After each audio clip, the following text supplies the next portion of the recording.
ఆదికాండం 35వ అధ్యాయం. దేవుడు యాకోబు, నీవు లేచి బేతేలునకు వెళ్ళి అక్కడ నివసించి నీ సహోదరుడైన ఏశావు ఎదుట నుండి పారిపోయినప్పుడు నీకు కనపడిన దేవునికి అక్కడ బలిపీఠమును కట్టుమని చెప్పగా, యాకోబు తన ఇంటి వారితోనూ తన యొద్దనున్న వారందరితోనూ, మీ యొద్దనున్న అన్య దేవతలను పారవేసి మిమ్మల్ని మీరు శుచిపరచుకొని మీ వస్త్రములను మార్చుకొనుడి. మనము లేచి బేతేలునకు వెళ్ళుదము. నా శ్రమ దినమున నాకు ఉత్తరం ఇచ్చి నేను వెళ్ళిన మార్గమున నాకు తోడై ఉండిన దేవునికి బలిపీఠమును అక్కడ కట్టెదనని చెప్పెను. వారు తమ యొద్దనున్న అన్య దేవతలన్నింటినీ తమ చెవులు గల నున్న పోగులను యాకోబునకు అప్పగింపగా, యాకోబు షెకెము దగ్గరనున్న మస్తకి వృక్షము కింద వాటిని దాచిపెట్టెను. వారు ప్రయాణమైపోయినప్పుడు దేవుని భయము వారి చుట్టూన్న పట్టణముల మీద నుండెను కనుక వారు యాకోబు కుమారులను తరుమలేదు. యాకోబును అతనితోనున్న జనులందరూ కనానులో లూజుకు అనగా బేతేలునకు వచ్చిరి. అతడు తన సహోదరుని ఎదుట నుండి పారిపోయినప్పుడు దేవుడు అక్కడ అతనికి ప్రత్యక్షమాయెను కనుక అక్కడ బలిపీఠమును కట్టి ఆ చోటికి ఏల్ బేతేల్ అని పేరు పెట్టిరి. రిబ్కా దాది అయిన దెబోరా చనిపోయి బేతేలునకు దిగువనున్న సింధూర వృక్షము కింద పాతి పెట్టబడెను. దానికి అల్లోను బాకు తన పేరు పెట్టబడెను. యాకోబు పద్దనరాము నుండి వచ్చుచుండగా దేవుడు తిరిగి అతనికి ప్రత్యక్షమై అతనిని ఆశీర్వదించెను. అప్పుడు దేవుడు అతనితో, నీ పేరు యాకోబు, ఇక మీదట నీ పేరు యాకోబు అనబడదు, నీ పేరు ఇజ్రాయేలు అని చెప్పి అతనికి ఇజ్రాయేలు అని పేరు పెట్టెను. మరియు దేవుడు, నేను సర్వశక్తిగల దేవుడను, నీవు ఫలించి అభివృద్ధి పొందుము, జనముల సమూహమును నీ వలన కలుగును, రాజులను నీ గర్భవాసమున పుట్టెదరు. నేను అబ్రహామునకును ఇస్సాకునకును ఇచ్చిన దేశము నీకు ఇచ్చేదను, నీ తరువాత నీ సంతానమునకును ఈ దేశమును ఇచ్చేదనని అతనితో చెప్పెను. దేవుడు అతనితో మాటలాడిన స్థలం నుండి పరమునకు వెళ్ళెను. ఆయన తనతో మాటలాడిన చోట యాకోబు ఒక స్తంభము అనగా రాతి స్తంభము కట్టించి దాని మీద పానార్పణము చేసి నూనెయు దాని మీద పోసెను. తనతో దేవుడు మాటలాడిన చోటికి యాకోబు బేతేల్ అని పేరు పెట్టెను. వారు బేతేలు నుండి ప్రయాణమై పోయిరి. ఎఫ్రాతాకు వెళ్ళు మార్గములో మరికొంత దూరములో ఉన్న రాహేలు ప్రసవించుచు ప్రసవవేదంతో ప్రయాసపడెను. ఆమె ప్రసవము వలన ప్రయాసపడుచున్నప్పుడు మంత్రసాని ఆమెతో, భయపడకుము, ఇదియు నీకు కుమారుడగునని చెప్పెను. ఆమె మృతి పొందెను. ప్రాణము పోవుచుండగా ఆమె అతని పేరు బెనోని అనెను. అతని తండ్రి అతనికి బెన్యామీను అని పేరు పెట్టెను. అట్లు రాహేలు మృతి పొంది బెత్లెహేమును ఎఫ్రాతా మార్గమున పాతి పెట్టబడెను. యాకోబు ఆమె సమాధి మీద ఒక స్తంభము కట్టించెను. అది నేటి వరకు రాహేలు సమాధి స్తంభము. ఇజ్రాయేలు ప్రయాణమైపోయి మిగ్దల్ ఏదెరు కవతల తన గుడారము వేసెను. ఇజ్రాయేలు ఆ దేశంలో నివసించినప్పుడు రూబేను వెళ్ళి తన తండ్రి ఉపపత్ని అయిన బిల్హాతో శయనించెను. ఆ సంగతి ఇజ్రాయేలునకు వినబడెను. యాకోబు కుమారులు 12.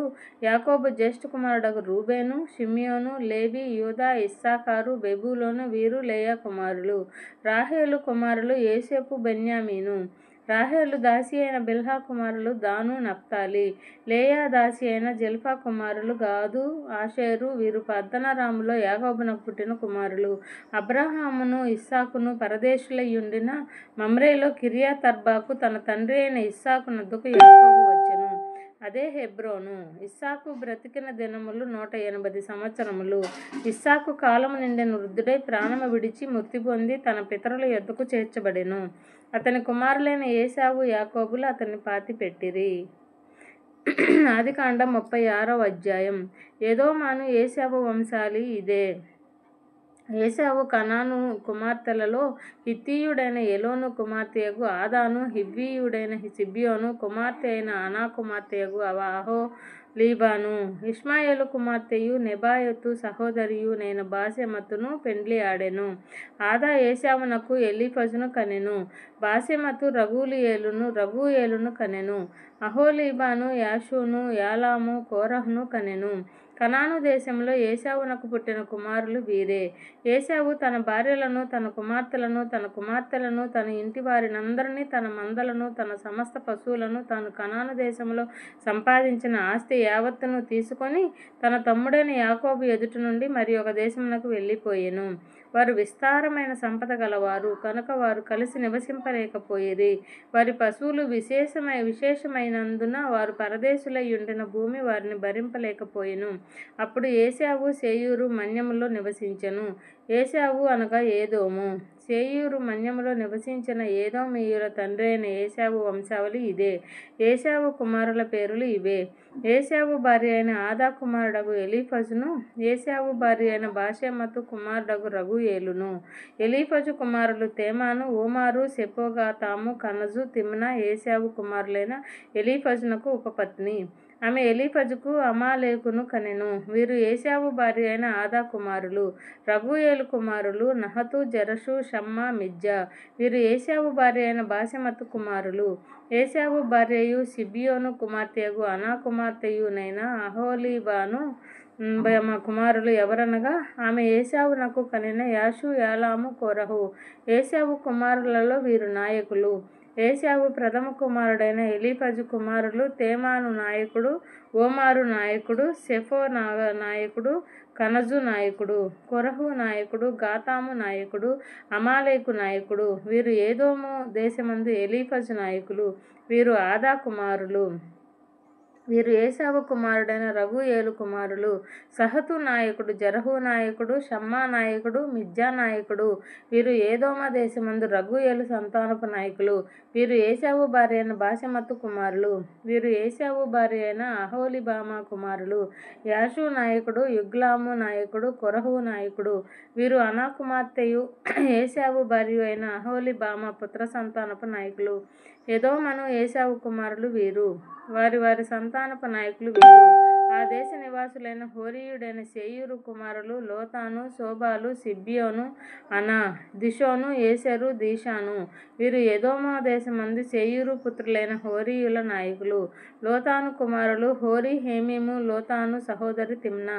శోబాలు కుమారులు అల్వను, మనహదు, ఏబేలు, షబో, ఓనాము. సిబ్యోను కుమారులు అయ్యా, ఆనా. తన తండ్రి అయిన సిబ్యోను గాడిదలను మేపుచుండి అరణ్యంలో ఉష్ణదారులు కనుగొనిన వాడు. అనా సంతానము దిషోను, అనా కుమార్తె అయిన అహోలీబామా. దిషోను కుమార్తెలు హెబ్దూను, ఎష్బాను, ఇత్రాను, కెరాను. ఏసెరు కుమారులు బెల్హాను, జవాను, అకాను. దీషా కుమారులు ఊజు, అరాను. హోరీయుల నాయకులు లోతాను నాయకుడు, శోబాలు నాయకుడు, సిబ్యోను నాయకుడు, అనా నాయకుడు. దిషోను నాయకుడు, ఏసెరు నాయకుడు, దీషాను నాయకుడు. శేయూరు దేశమందల వారి నాయకుల చొప్పున వీరు హోరీయుల నాయకులు. మరియు ఏ రాజైనను ఇజ్రాయేలీయుల మీద రాజ్య పరిపాలన చేయకమునుపు ఎదోమా దేశములో రాజ్య పరిపాలన చేసిన రాజులెవరనగా బెయామా కుమారుడైన బెలయోదోములో రాజ్య పరిపాలన చేసెను. అతని ఊరి పేరు దిన్హాబా. బెలా చనిపోయిన తర్వాత బొస్రా వాడైన జరహు కుమారుడగు యోబాబు అతనికి ప్రతిగా రాజాయెను. యోబాబు చనిపోయిన తరువాత తేమానీయుల దేశస్థుడైన హషాము అతనికి ప్రతిగా రాజాయెను. హుషాము చనిపోయిన తర్వాత మోయాబు దేశమందు మిద్యానును కొట్టివేసిన బదదు కుమారుడైన హదదు అతనికి ప్రతిగా రాజాయెను. అతని ఊరి పేరు అవీతు. హదదు చనిపోయిన తర్వాత మశ్రేకా వాడైన సెబ్లు అతనికి ప్రతిగా రాజాయెను. సెబ్లు చనిపోయిన తర్వాత నదీతర మందలి రహేబోతు వాడైన షాపూలు అతనికి ప్రతిగా రాజాయెను. షావులు చనిపోయిన తరువాత అక్బోరు కుమారుడైన బయల్హనాను అతనికి ప్రతిగా రాజాయెను. అక్బోరు కుమారుడైన బయల్హనాను చనిపోయిన తరువాత హదరు అతనికి ప్రతిగా రాజాయెను. అతని ఊరి పేరు పాయు. అతని భార్య పేరు మహేతబేలు. ఆమె మేజాహబు కుమార్తె అయిన మత్రేదు కుమార్తె. మరియు వారి వారి వంశముల ప్రకారము వారి వారి స్థలములలో వారి వారి పేరుల చొప్పున ఏశావు సంతానపు నాయకుల పేరులేవనగా తిమ్నా నాయకుడు, అల్వా నాయకుడు, యతేతు నాయకుడు, అహోలీబామా నాయకుడు, ఏలా నాయకుడు, పీనోను నాయకుడు, కనజు నాయకుడు, తేమా నాయకుడు, మిబ్సారు నాయకుడు, మగ్దీయేలు నాయకుడు, ఈరాము నాయకుడు. వీరు తమ తమ స్వాస్థ్యమైన దేశమందు తమ తమ నివాస స్థలముల ప్రకారము ఏదోమ నాయకులు. ఏశావు ఏదోమీయులకు మూల పురుషుడు.